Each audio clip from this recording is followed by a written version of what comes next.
Assalamualaikum warahmatullahi wabarakatuh. Perkenalkan, saya Alia Rahmayulaf dengan NIM 23311033. Saya berasal dari Prodi D3 Keperawatan Padang, Poltekkes Kemenkes RI Padang. Di sini saya akan memberikan penyuluhan tentang nabza. Nabza mungkin yang ada di otak kita langsung terlintas adalah narkoba. Lalu, apa sih itu nabza? Nabza adalah singkatan dari narkoba, alkohol, psikotropika, dan zat adiktif yang mempengaruhi kondisi kejiwaan atau psikologi seseorang. Psikologi di sini bisa berupa pikiran, perasaan, dan juga perilaku, serta dapat menimbulkan ketergantungan fisik maupun psikologi. Lalu apa saja jenis-jenis dari nabza tersebut? Yang pertama, ada narkotika. Narkotika terdiri dari ganja seperti cimeng dan lain-lain, ada opium, atau heroin, morfin, putau, pote, dan candu. Lalu juga ada kokain, koke, crack, snow white, dan lain-lainnya. Selanjutnya ada psikotropika. Psikotropika terdiri dari depresan, pil kople, lexotan, BK, mandrax, lalu ada stimulan, amfetamin, ekstasilin, sabu, IC, kristal, dan lainnya. Selanjutnya ada halusinogen, LSD, LSD, PCP, meskalin, dan lainnya. Selanjutnya ada zat adiktif lainnya seperti rokok, alkohol, bil, whisky, tua, arak, inhalasia, tiner, lem, kayu, penghapus cair, asetan, cat, dan juga bensin. Nah, di sini dijelaskan bahwa rokok termasuk bagian dari nabza. Teman-teman semua pastinya sudah sangat tidak asing dengan rokok. Setiap harinya kita temui banyak orang yang merokok. Lalu apa sih bahaya dan apa sih itu merokok?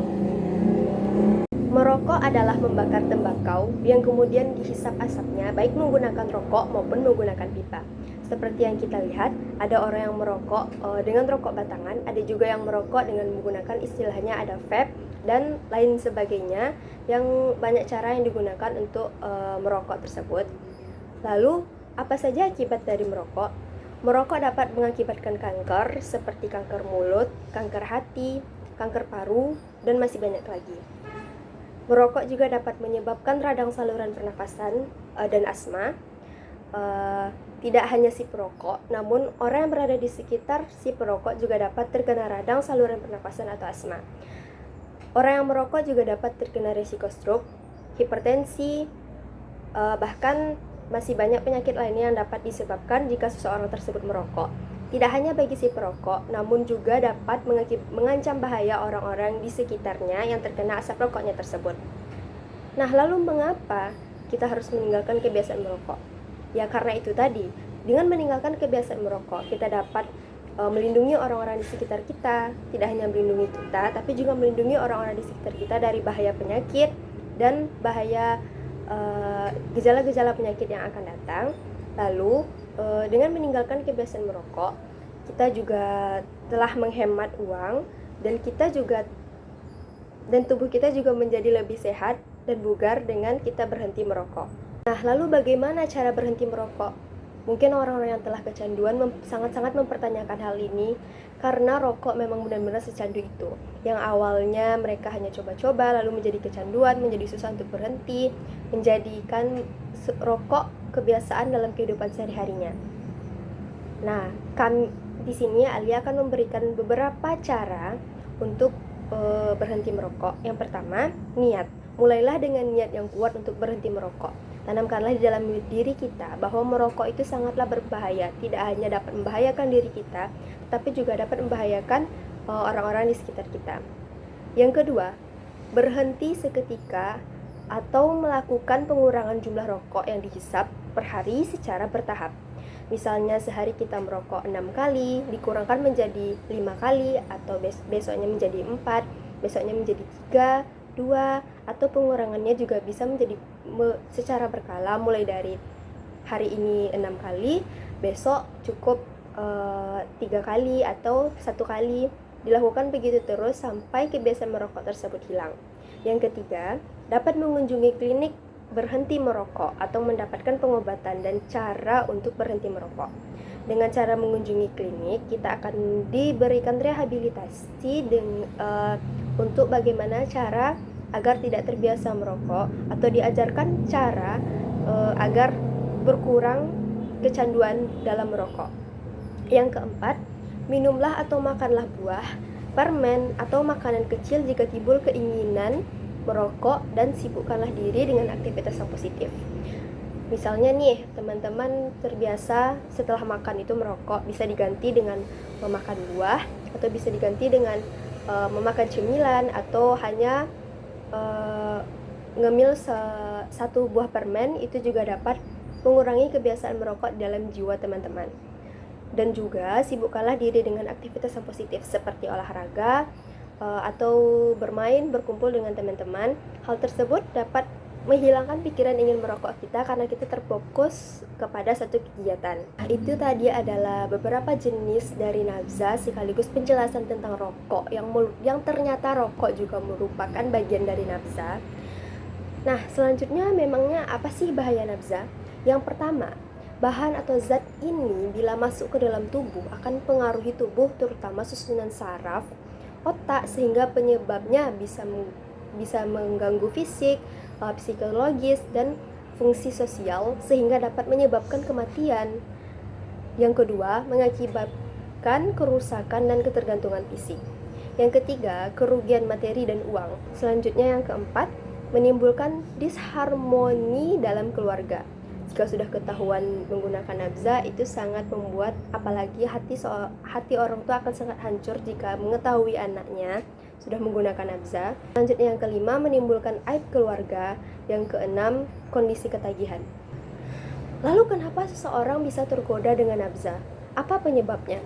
Yang pertama ada faktor individu atau rasa ingin tahu yang besar untuk mencoba, lari dari kebosanan. Misalnya seseorang tersebut bosan atau memiliki kesusahan dalam hidupnya, diajak oleh temannya untuk mencoba nabza. Awalnya hanya coba-coba, jadi ketagihan.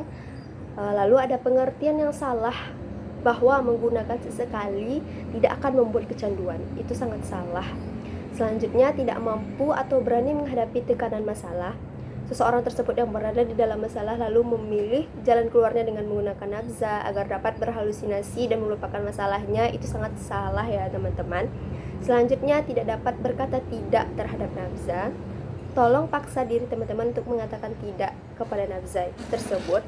Selanjutnya, yang terakhir, faktor individu ini hanya keinginan untuk bersenang-senang. Keinginan untuk bersenang-senang di dunia ini sangat banyak, tidak hanya nabza. Kita bisa melakukan hal-hal positif, itu juga dapat menimbulkan kesenangan, hal-hal positif dengan teman-teman, dengan mengikuti organisasi, dengan lebih rajin lagi belajar untuk mewujudkan impian di masa depan. Nah, kalau tadi itu faktor-faktor individu, selanjutnya ada faktor lingkungan. Faktor lingkungan, yang pertama ada lingkungan keluarga atau hubungan yang tidak baik antara anak dan orang tua. Itu dapat menimbulkan juga keinginan untuk mencoba nabza, karena yang tadinya anak tersebut tidak dikontrol atau di bawah kendali orang tuanya. Selanjutnya ada lingkungan sekolah yang kurang disiplin, terletak dekat dengan tempat hiburan. Jadi sekolah tersebut tidak dapat mendisiplinkan siswa dan siswinya, sehingga terjebloslah ke jalan yang salah dengan menggunakan nabza ini. Selanjutnya ada lingkungan teman-teman sebaya, teman-teman sepermainannya yang awalnya dia ini hanya ikut-ikutan, lalu teman-temannya menggoda. Justru ini sangat-sangatlah tidak dapat dihindari, karena teman-teman sebaya yang mengatakan misalnya seperti ini, ayo coba nabza, masa ketinggalan zaman ya, seperti itu dapat menjadi faktor lingkungan seseorang terjerumus untuk menggunakan nabza. Nah, lalu pasti timbullah pertanyaan-pertanyaan, bagaimana upaya pencegahan nabza sementara mencoba sekali saja sudah membuat ketagihan? Jika orang yang sudah terkena atau sudah terjerumus ke dalam nabza, salah satu cara yang paling ampuh untuk menghilangkan rasa tersebut adalah dengan merehabilitasinya, untuk memberikan penyuluhan-penyuluhan tentang nabza. Sementara untuk kita para remaja-remaja ini sangat penting untuk mengetahui cara pencegahan nabza. Yang pertama, memberikan penjelasan tentang bahaya nabza. Kita harus terus menggali apa itu nabza, mencari tahu apa itu nabza, dan menyebarkan atau memberikan penyuluhan kepada orang-orang tentang bahaya nafza, apa itu nafza, serta sangat buruknya nafza ini terhadap generasi yang akan datang. Lalu yang kedua, memberikan pendidikan tentang pengetahuan narkoba dan bahayanya. Kita harus tahu terlebih dahulu apa itu narkoba dan bagaimana bahayanya, lalu kita berikan penyuluhan kepada orang-orang yang bisa disebut orang-orang awam yang tidak mengetahui sama sekali apa itu narkoba dan bahayanya. Yang ketiga, deteksi dini anak yang menyalahgunakan nafza. Ini yang dimaksud dengan mengajaknya untuk rehabilitasi atau ikut ke rumah rehabilitasi. Dan selanjutnya ada konseling atau hubungan antara seorang anak atau seorang remaja dengan seseorang atau dengan sekelompok orang, hubungan konseling yang menghubungkan mereka. Lalu di sanalah bisa tercipta hubungan dengan misalnya mereka sudah salah menggunakan nafza, mereka bisa berkonseling di sana dan bagaimana cara pencegahannya dengan menjaga kerahasiaan tentang hal tersebut. Lalu yang terakhir ada menciptakan lingkungan yang kondusif. Baiklah, sekian penyuluhan yang dapat saya berikan. Semoga dapat menambah wawasan bagi kita semua, termasuk saya sendiri. Terima kasih telah menyaksikan. Assalamualaikum warahmatullahi wabarakatuh.